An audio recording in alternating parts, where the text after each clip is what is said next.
Okay, welcome. It's the top of the hour, wherever you are, it's the top of some hour. My name is Kimberly Kaler. I'm president of AOE. We are the premier sponsor of this ACI Spring Concrete Convention. And we have 6 demos this week. They will be recorded. So if you enjoy it, we'd be happy to share the links afterwards. We will be sharing it with all attendees afterwards. So this demo is about data visualization. The 2 speakers are 2 awesome members of my team, Amy Numbers and Lindsay Chelf. And just as an overview of who AOE is, we are a fully owned subsidiary of ACI. We do everything from marketing, consulting, and association management and event planning. And we're very proud of how we help contribute to ACI's mission as well. We invest all of the profits we have right back into the industry, a lot through the foundation and other efforts. So with that, I'm going to go ahead and kick it off to Amy. Hi, good morning. I knew I was going to say good morning. Good afternoon, everyone. I apologize for that. Been practicing all morning on that. Thanks for joining us today. As a little background to this presentation, the book Storytelling with Data came across our desks a while ago, and Lindsay and I found it to be a very interesting and useful perspective on how to look at and present data, as we all have to do from time to time. The information for this presentation is based on best practices highlighted by the book's author, as well as our own experiences working with our clients. So let's move forward and talk about the goals of our presentation today. Our first goal is to discuss the importance of background information and knowing who your audience is before developing your presentation. Having that information can drastically change the direction your presentation can take. Second, we will discuss the importance of choosing the right visuals for your presentation. Third, we will discuss the importance of focusing your audience's attention on that data. And finally, we want to show you in the end how to think like a designer when you develop the visuals for your presentation.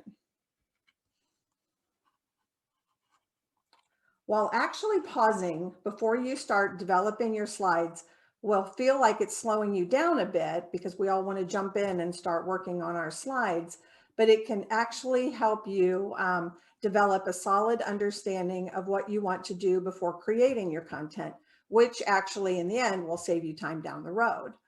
These key factors to know prior to developing your presentation include who is your audience, who actually is listening to the presentation, and what are your end goals. So let's first talk about your audience. If you don't know who you're talking to, how can you effectively communicate your message? By understand who you are presenting to, you can tailor that message to better resonate with them. For example, you would probably create a different type of presentation for a group of engineers who are data-driven than you would for a group of marketing folks who are more people or concept-driven. So before you begin your presentation, you need to know who you're talking to and what are your goals. That is, what do you want these folks to know? What information you want them to know after they leave the presentation. It's probably no surprise to hear that choosing the right graph or visual is the first step in communicating your data effectively. However, what can the wrong graph do? Here are some samples of just plain and confusing graphs, as you can tell.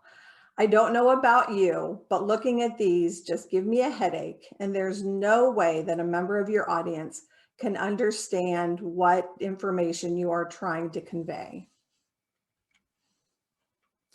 And believe it or not, this is something we found out during our research into data. Data visualization experts, including the author of the book that we referenced earlier, consider pie charts to be evil. Obviously, this example that I have on the screen here is a bit extreme. You probably would not see that anywhere, but it gives you an example of why using too many and similar size slices of a pie to demonstrate data can leave your audience just scratching their head. There's no way anybody can interpret that information. These types of graphs are hard to read, and unless each slice is vastly different in size, our brains just can't interpret the size of each slice compared to the other slices, and we have no idea what information is being shown here. If, however, you absolutely must use a pie chart, you should follow these best practices. First of all, use fewer slices for your chart. A good rule of thumb is to use 5 slices or fewer. Second, your data points, which a data point would be the size of a pie slice, should be significantly different enough so that the pie slices are visually different, so your audience can digest and understand the data easily. Let's look at the pie chart with the green check mark here on the screen as our best practice example. The largest slice should start at the top of the chart and should work your way around in a clockwise fashion with increasing smaller sizes. Your audience will be able to better see the difference in the pie slices and understand the data better. Finally, stay away from 3D charts as well, pie charts as well. The angle makes the sections in the foreground look larger than those in the background, which can be deceptive and may be confusing to your audience and work against what you're trying to do and the story you're trying to tell. So now that I've scared you all away from using a pie chart, what are our options? Let's talk about horizontal and bar charts. Sometimes bar charts aren't used because they're boring and uninventive. But these are actually the reasons why they should be used, because they're easy to read and your audience will spend less time trying to figure out what the data is and more time focusing on what the data actually means. In these two examples, you can easily see the points we're trying to make. In the chart on the left, it is easy to determine that New Orleans and Miami, Florida have the most precipitation per year than the other cities mentioned. It's not hard to figure that out just simply by looking at the chart. And in the chart on the right, it's also easy to figure out that most folks in our office poll like chocolate ice cream with vanilla and strawberry coming in second and third. So again, these bar charts aren't particularly flashy, but they do the job, which in the end is just to deliver your information in an understandable fashion. It's important also to remember that just because you have numbers to share, they don't always need to be in a graph or chart form. One very simple but often overlooked method of presenting data is the use of just simple text. Fancy charts aren't always needed, as you can see. Here are 2 examples of graphics that we've pulled together for 2 of our clients using simple text. Again, there's nothing flashy here, but we've represented the data and the information in a simple, easily digestible way. Okay, finally, to bring this point home, here is an image of multicolored balloons. So where are your eyes going? They're pretty much going everywhere and nowhere all at the same time, right? Now pretend this picture of the balloons is a graph. With so many things competing for your attention, it's difficult to focus on any one thing. Now, check out the difference in how your attention is focused here. It's really hard not to focus on the red balloon, right? This is an example of data that is focused so the audience doesn't have to work too hard to understand what your point is. So now I'm going to turn the presentation over to Lindsay, who will continue on the conversation of best practices to focus your audience's attention on visuals. Lindsay, it's all yours. Thank you, Amy. Hi, everyone. I'm going to cover how to focus your audience's attention with pre-attentive attributes, how to design your visuals for a wider audience, and how to present your data clearly and accurately.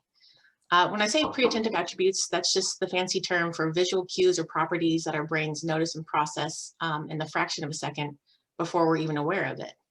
So think of that balloon picture in the last slide. In the second image, where all the other balloons are in black and white but one, that red balloon caught your attention immediately using one type of pre-attentive attribute, which is color. In addition to color, form and spatial positioning are incredibly powerful tools that you can use to narrow your audience's focus to exactly what you want them to look at. Our brains rely on visual cues like color, form, and position to let them know what to pay attention to. Otherwise, we get easily overwhelmed, like in the first picture of all the balloons of different colors. Everything that we see, hear, smell, and feel while we're awake, our brain is processing. And it does an incredible job of sorting through that stimuli that we're constantly exposed to and separating what's important from what's unnecessary. But we don't necessarily want our audience's brains to work that hard to interpret the data we put in front of them. Otherwise, they'll struggle to find the point or might even lose interest in what we're showing them. So that is why we rely on those pre-attentive attributes to give their brains a break. So if I were to ask you to count the number of threes in this block here, it might take you a while. It's probably a pretty frustrating task. You might lose track of how many you've counted. You might have to go back a couple times to double check, or you might get frustrated enough that you call it quits. However, if I use the pre-attentive attributes of color and form, in this instance, orange and bold, to highlight the numbers I want you to see, you can count them up in a fraction of the time it took with the first block. So with the second block of numbers, I was able to convey the important information quickly and effectively. Pre-attentive attributes like that can also be very powerful tools when creating graphs. So just as with this block of three on the left, or block of numbers on the left, data presented without any visual cues takes us longer to understand because our brain has to digest everything that it takes in order to determine what's important and what to discard. So for example, say your company gave out customer surveys in order to get feedback on the things you do well and the things you need to improve on. This bar chart here does an okay job of presenting that information. Your eyes might have first been drawn to the longest bars, which is an example of the pre-attentive attribute of form, capturing your attention. However, beyond that, this design isn't really giving your brain any help when it comes to pointing out what's important. So let's redesign that chart a bit by putting the categories in numerical order and then using color to highlight the data we want our audience to look at. Now we've got them focused on the two best performers, quality of service and safety on a work site. And did you notice how the other four categories kind of get pushed into the background? So keep in mind that drawing attention to one part of your data can take attention away from another. Now, if we want to share the opposite story and focus on the less positive feedback from the survey, we could use a chart like this. Suddenly, our audience's attention shifts to the bottom of the chart where the worst performers, flexibility and value, are highlighted. So using colors strategically, such as blues or greens for positives and oranges or reds for negatives, can really help us frame the story that we're trying to tell here. Color is one of the most powerful pre-attentive attributes and is particularly easy to misuse. Using color purely for decorative purposes can cloud the meaning of your data.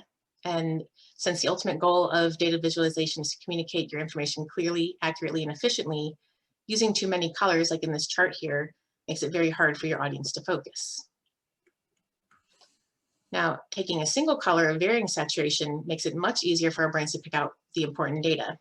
We cleaned up that chart from the previous slide, and it's now much easier to see the data we want our audience to pay attention to. And when creating visuals, it's also important to remember that you may have audience members who are colorblind. So using red and green together in the same chart or graph might be difficult for them to interpret. Oranges and blues are colorblind friendly alternatives, though if you absolutely must use red and green, be sure to indicate another method of distinguishing visuals such as text, icons, arrows, or another indicator to make it more accessible to a wider audience.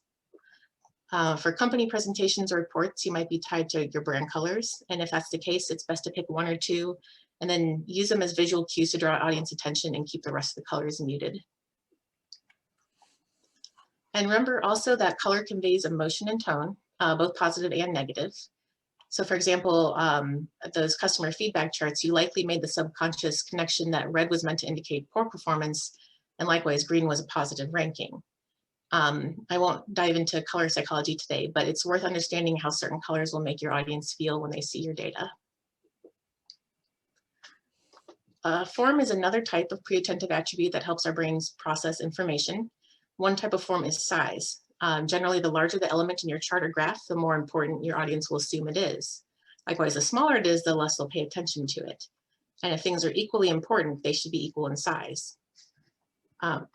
Size can be used to trick the brain as well, so always be on the lookout for deceptive charts like this one. At first glance, it looks like the best candidate is way ahead of their opponents in the polls, and if a first glance is all people are going to take, that's the story they're going to take away from this chart. However, taking a closer look at the numbers on the y-axis, you see the race is actually much closer than this visual indicates. Other types of form, in addition to size, include orientation, length, width, and shape. And notice how your eye is drawn immediately to the odd one out in each category. The last pre-attentive attribute we'll cover today is spatial positioning. Position is an excellent way to draw your eye from one piece of data to the next, and it does a great job of depicting numerical data. Even without any other information provided, you can likely tell that the figure on the left shows something's increasing. The figure in the middle indicates a decrease, and the figure on the right shows an outlier that immediately catches our attention. Beyond using pre-attentive attributes to help your audience focus, good data visualization needs to be easy for your audience to read and understand. One way of helping your audience out is by eliminating distractions in your visuals. Not all the data you're presenting is crucial to the story and may even serve as a distraction to the information you want to highlight. So when you're storytelling with data, you want a visual that doesn't demand a lot of your audience's cognitive processing. This chart here of 2018's top 5 most visited national parks has quite a lot going on, as you can see. It's probably hard to find just one thing to focus on. You might see right away that Great Smoky Mountains has the most visitors that year, but you're also spending brain power on reading and comparing numbers, seeing how the bars line up on the grid, and so on. You probably grasped the story I'm trying to tell here with this data, but it was not an efficient way for me to tell it. Now, there's a lot on this chart we can get rid of while still telling the same story, but in a more effective way. There's overly precise numbers, the redundant information, the lines that just add to the list of things that your brain has to process when looking at this visual. All of it can go, and with a few small changes, you can get right to the point with no distractions. Often when we create graphs and charts, we think of ourselves as the ideal audience for it. We tend to design with our capabilities and understanding in mind. However, your audience might have different constraints than you do, whether that's a disability, a different level of technical expertise, or a language barrier, for example.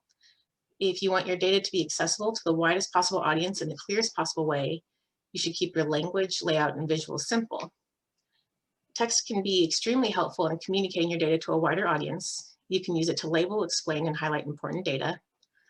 And legibility is crucial in conveying accurate data. So use a consistent and easy to read font for your text. And studies have actually shown that if you use a hard to read font, your audience will perceive that your charts are more difficult to understand than they actually are. You may also have low vision or colorblind individuals in your audience, so ensure adequate color contrast and avoid certain color combinations. Here's some examples of what I mean by contrast. The top box, as you can see, is sufficient contrast, so you can read it pretty clearly. The middle box has too little contrast, which makes it difficult to read.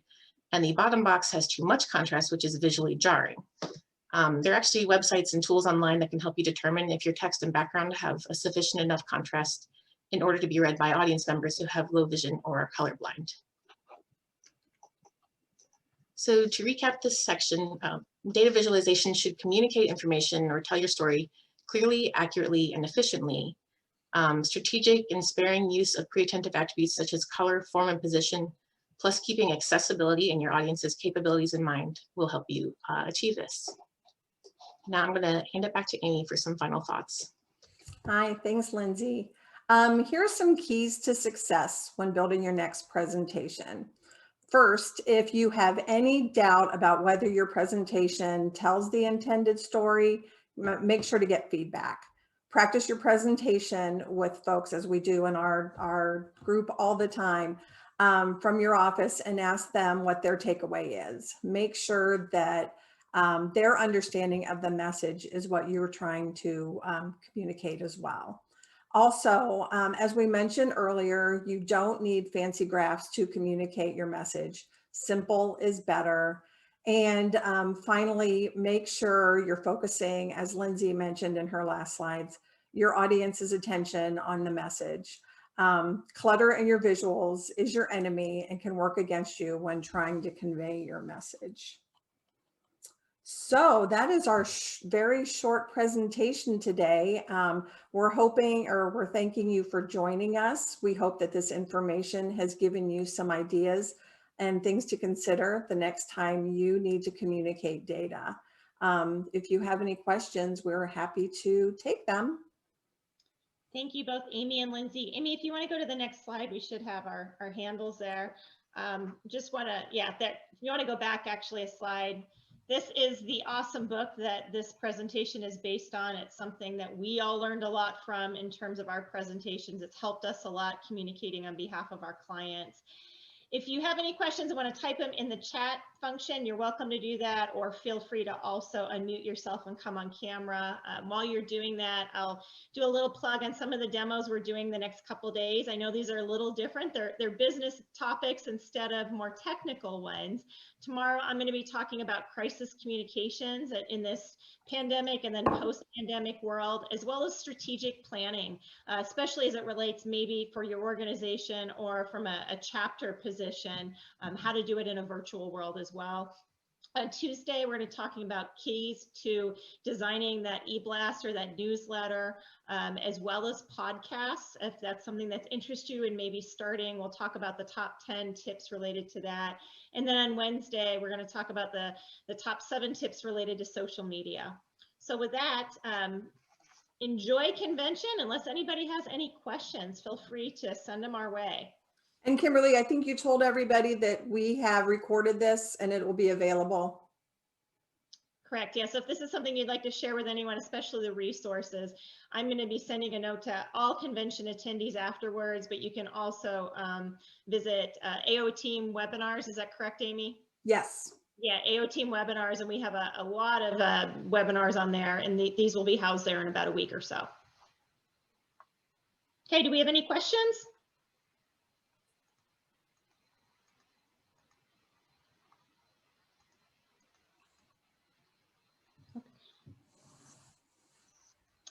Yeah, we do have one question. I might have missed it, but what is the best font to use? Lindsay, I'm going to throw that one to you.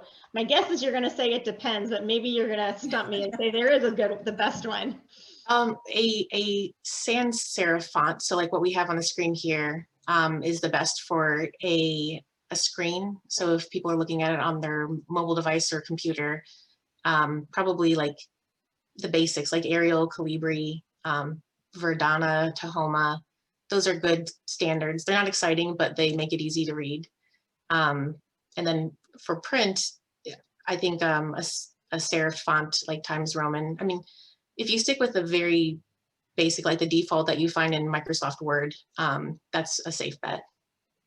But that's a good point, Lindsay, because in Microsoft Word, it usually defaults to Times New Roman, and that's not always good from a visual standpoint, correct? Mm-hmm. You know, okay. Great question. Any other questions coming through?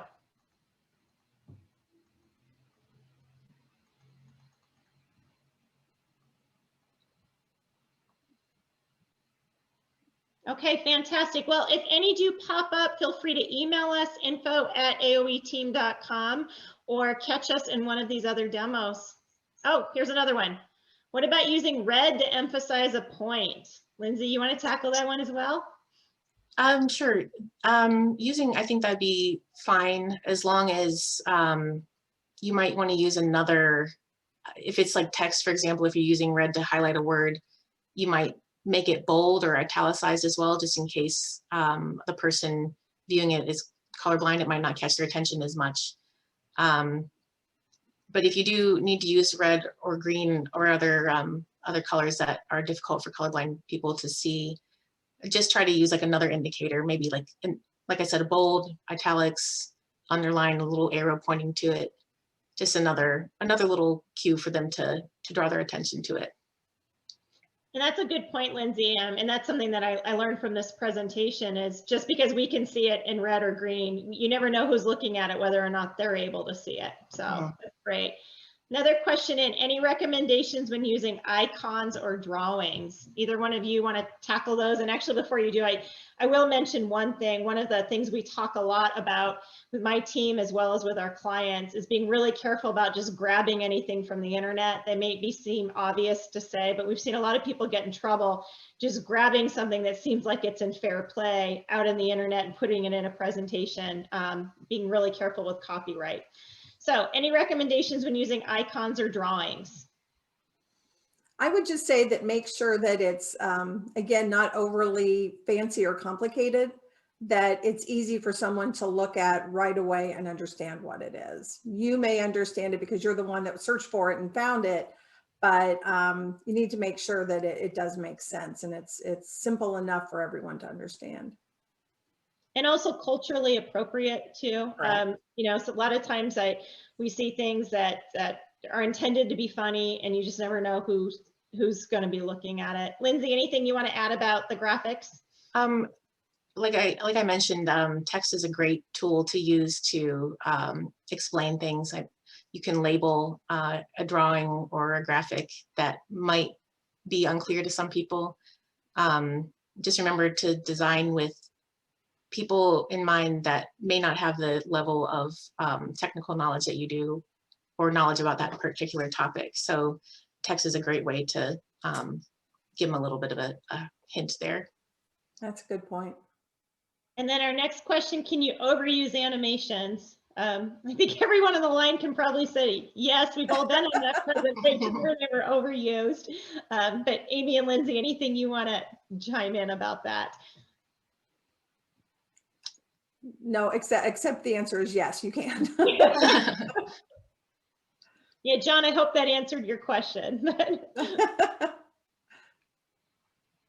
Any other questions from our audience? And thank you all for participating. We really appreciate that. Yes, Kimberly, I figured that you can overuse animations, but is there a way or a best practice to utilize animations, fade in, fade out, or whatever to accentuate your point? You know, just the best practice from that. I actually don't know what that best practice and comment today is, but we'd be happy to look into it. You know, as I just have my own personal opinions and follow up with you and actually follow up with the whole group on the answer to that, unless Lindsay and Amy, you have any comments on it. It's a great question. Yeah, it is a good question. And I don't know, but I agree. We can definitely delve into that. Yeah, thank you for asking it, because I think we're answering that based on our reactions to being in those presentations where you got motion sickness, you know, Right. Well intended, but yeah, we'll find out for you. No, that's exactly the point. I like your expression, motion sickness. Yeah. Maybe that's what you're going for, right? The effect. So, yeah. That actually could be the topic of another demo, Kimberly, for next year or for the next time. Kimberly, is it okay if I try and offer a few points? Sure, I'd love it. Please do. Okay. Since AOE, ACI, etc., is acronym driven, my own acronym for what you presented today is SPOA, Okay. for adequately identifying subject, purpose, occasion, and the audience. And I think that the points made here were excellent. I wanted to say, having reviewed a number of ACI papers and sat through a number of ACI type presentations, I'm somewhat amazed at how many times people think, or authors think, that their graphical presentation is a substitute for the text, and vice versa. They don't quite get the connection that if you can't say it in words, the visual is not going to clarify that or correct it. In other words, the text and the visuals need to go together. And there's nothing wrong with a summary statement that says, such as what may be in the text with a big, bold, thick arrow in the visual presentation of the data, so that you don't get lost in the minutia of points with numbers next to them, et cetera, et cetera. So I'm sure everybody's got enough experience or scar tissue to understand what I'm trying to say. So thanks for letting me share again some of my scar tissue, experience. So, thank you. Thank you for that. We're actually at our time here, so I will wrap up. But Mr. McDonald, we will be following up and getting your permission to your acronym and to give you credit for it. So it's a great tip. Okay. All right. Wonderful. Well, thank you all. I hope to see you later this week. Enjoy convention. And again, thank you for joining us today.